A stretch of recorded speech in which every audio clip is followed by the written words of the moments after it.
తెల్లనివన్నీ స్వచ్ఛమైన పాలు అనుకుంటే పొరపాటే. అవును, కొంతమంది అత్యాశతో పాలలో రసాయనాలు కలిపి మనుషుల ప్రాణాలు తీస్తున్నారు. తాజాగా రాజమహేంద్రవరంలో పాలకూట విషం ఇద్దరిని బలి తీసుకుంది. మరి కొంతమంది బాధితులు బయోరియా అలాగే కిడ్నీ సంబంధిత సమస్యలతో ఆసుపత్రిలో చికిత్స పొందుతున్నారు. తూర్పుగోదావరి జిల్లా రాజమహేంద్రవరం నగర శివారు లాలా చెరువు పరిధిలోని చౌడేశ్వరి నగర్, వెంకటేశ్వర నగర్లో కల్తీ పాలు తాగి పలువురు అస్వస్థకు గురయ్యారు. చౌడేశ్వరి నగర్కు చెందిన తాడి కృష్ణవేణి, కనకరత్నం ఇద్దరు మృతి చెందినట్లు తెలుస్తోంది. మరో 8 మంది ప్రైవేట్ ఆసుపత్రుల్లో చికిత్స పొందుతున్నారు. బాధితుల్లో వృద్ధులు, చిన్నారులు ఉన్నారు. ఒక్కసారిగా యూరిన్ బంద్ కావడం, వాంతులు కావడం వంటి లక్షణాలతో పేషెంట్లు బాధపడుతున్నారు.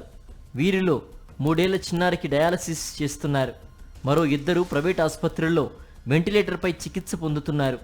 ఒకే కుటుంబానికి చెందిన 4తో పాటు కొంతమంది చిన్నారులకు డయేరియా, కిడ్నీ ఫెయిల్ అయిన సమస్యలు తలెత్తినట్టు వైద్యాధికారులు ప్రాథమికంగా నిర్ధారించారు. చౌడేశ్వరి నగర్, వెంకటేశ్వర నగర్లో వైద్య ఆరోగ్య శాఖ అధికారులు పరీక్షలు నిర్వహించారు. వారికి సరఫరా అవుతున్న పాల వల్లే ఈ సమస్య తలెత్తిందని గుర్తించారు. పాలు ఎక్కడి నుంచి వస్తున్నాయి, ఎవరు సరఫరా చేస్తున్నారు, ఎన్నిళ్లకు పాలు అందజేస్తున్నారు, ఎవరి ఆధ్వర్యంలో సరఫరా జరుగుతోంది, ఏ గ్రామాల నుంచి రాజమహేంద్రవరానికి పాలు వస్తున్నాయనే విషయాలపై పోలీసులు ఆరా తీస్తున్నారు.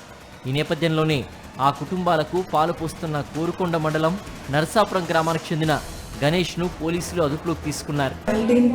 నైట్ మా బాబుకి వామిటింగ్స్ అయ్యాయండి. వామిటింగ్స్ అయితే ఏంటి వామిటింగ్స్ ఇండైజెషన్ అనుకున్నాం, నార్మల్ వామిటింగ్స్ వేసాం. కానీ నెక్స్ట్ డేకి వామిటింగ్స్ విత్ ఫీవర్ కూడా వచ్చింది. 2 తగ్గట్లేదు ఏంటని హాస్పిటల్కి తీసుకొచ్చామంటే తీసుకొస్తే బ్లడ్ టెస్ట్ చేశారు. బ్లడ్ టెస్ట్ చేస్తే యూరియా, క్రియేటిన్ చాలా ఎక్కువగా ఉన్నాయి అన్నారు. రాజమండ్రి రెయిన్బో హాస్పిటల్ స్కీమ్ ఎమర్జెన్సీని తీసుకొచ్చేస్తే డయాలసిస్ చేయాలన్నారండి. మిల్క్ ఏమైనా కంటామినేట్ అయి ఉంటుంది, మీరు ఏ మిల్క్ వాడుతున్నారని అడిగాను డాక్టర్. అప్పుడు నార్మల్గా మాకు కోరుకొండ నుంచి ఒక ఆయన గణేష్ అని చెప్పి ఆయన మిల్క్ తెచ్చి వేస్తారనమాట. మేము పిల్లలు చిన్నప్పటి నుంచి అవే వాడుతున్నామండి. అనూరియా కేసులు రావడంతో జిల్లా యంత్రాంగం అప్రమత్తమైంది.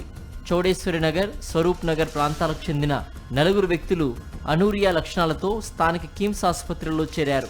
వెంటనే ఆ ఆసుపత్రి సూపరింటెండెంట్ జిల్లా సర్వైలెన్స్ అధికారికి సమాచారం అందించడంతో అత్యవసరంగా విచారణ ప్రారంభించారు. కిమ్స్ ఆసుపత్రిని డిఎంహెచ్ఓ, జిల్లా సర్వైలెన్స్ అధికారి, జిల్లా ఎపిడమాలజిస్ట్తో పాటుగా ఎపిడమిక్ సెల్ బృందం బాధితుల్ని పరిశీలించింది. వైద్యుల ప్రాథమిక నివేదికలు, కుటుంబ సభ్యుల వివరాలు, కేస్ హిస్టరీ ఆధారంగా ఆకస్మికంగా మూత్రపిండాలు వైఫల్యం చెందినట్టు అనుమానం వ్యక్తమవుతోందని అధికారులు తెలిపారు. కల్తీ పాలతో 2 మృతి చెందడం, పలువురు అస్వస్థతకు గురి కావడంతో అధికారులను జిల్లా కలెక్టర్ కీర్తి చేకూరి అప్రమత్తం చేశారు. ఆహారం, నీరు, మల నమూనాలు సేకరించి పరీక్షల నిమిత్తం ప్రయోగశాలకు ఫోరెన్సిక్ పరిశీలనకు పంపించారు.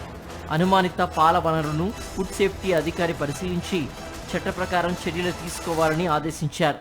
ఆసుపత్రిలో చికిత్స పొందుతున్న బాధితుల ఆరోగ్య పరిస్థితిని జిల్లా యంత్రాంగం పర్యవేక్షిస్తోంది.